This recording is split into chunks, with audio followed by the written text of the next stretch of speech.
tās funkcijas, tos līmeņus, veidus izmantot. Tas principā atbild vienkārši. Tas ir jāņem vērā un jāizmanto plānošanā. Nav teikts, ka mums jāņem tikai jāpaskatās uz vienu no tām funkciju kopām. Jāmēģina uzsākot plānošanu, nodefinēt mērķus, uzdevumus šai teritorijai, izanalizēt to, kas tur vērtīgs ir bijis, kas ir darbojies, kas ir jāsaglabā, ko vajag varbūt atgriezt no tā, kas ir bijis 50, 100 vai vēl 200 gadus atpakaļ. Kas būtu nepieciešams un savukārt, kas ir liekas. Jo ir arī tāda situācija, ka, protams, atrodoties zināmu funkciju skaitam šajā piekrastes teritorijā, ir tāda laba sinerģija, sadarbība, dzīvība, nāk vēl kādas klāta funkcijas, kurām it kā vajadzētu būt ēkuru funkcijām, bet tās patiesībā sāk izspiest jau varbūt tās pirmatnējākās. Patiesībā kāda nepārdomāta funkciju daudzveidība, liekot to vārdu daudzveidību pēdiņās, patiesībā atkal jau padara šo piekrastes teritoriju nelietojamu un neinteresantu. Te es jums parādīšu vienu piemēru. Piemērs nav Latvija. Piemērs ir nākošā Ziemas Olimpiskos spēļu galvaspilsēta, kur ir viena fantastiska teritorija, saucās Primorskie nabrežņai, kur var ļoti labi izsekot tam, kā ir notikuši šī piekrastes teritorijas attīstība.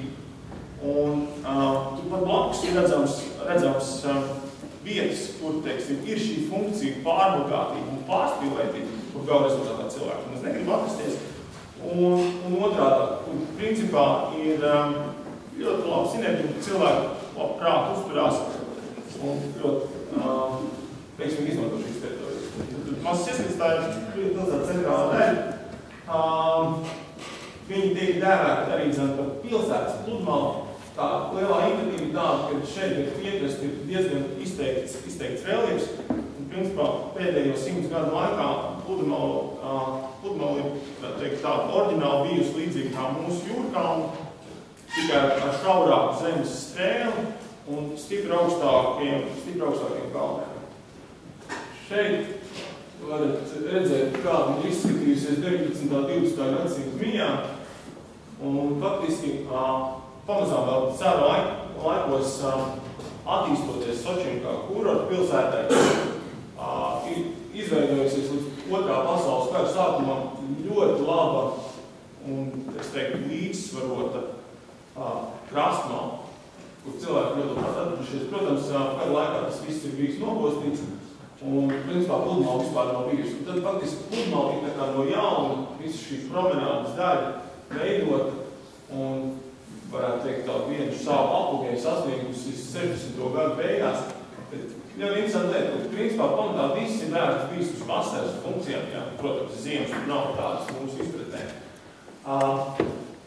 Bet tā atbalsta infrastruktūra, kas ir, kafejnīcas, mazumtirdzniecība un tāda faktiski vispār ļoti nelielā apjomā ir notikusi.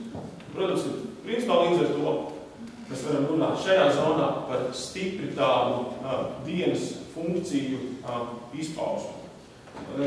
Ja mēs paskatāmies uz mūsdienām, tad situācija radikāli nomainījusies un vēlreiz atgriežoties pie tās mazās turistu kartītes schēmas, šeit ir ļoti interesanti redzēt, ka principā tā Primorskie nabrežņi, kas ir iezīmēta šeit balta līnija, viņi sadalās divās daļās. Viena daļa, kas ir tagad bišķi tuvāk uz pilsētas centru, ir ļoti bagātīga krastu joslā apveltīta visādām izklaides funkcijām. Un principā no tā saucamās krastmalas uz jūri īsti nevar redzēt. Šī ir tā zona, ko mēs redzam. Dienas vidus, saulains laiks, fantastisks, soliņi pilnīgi tukšķi. Turpat 150-200 metru tālumā soliņi ir nosēgti ar cilvēkiem, kur sēž un valda vienkārši brīnišķīgo laiku.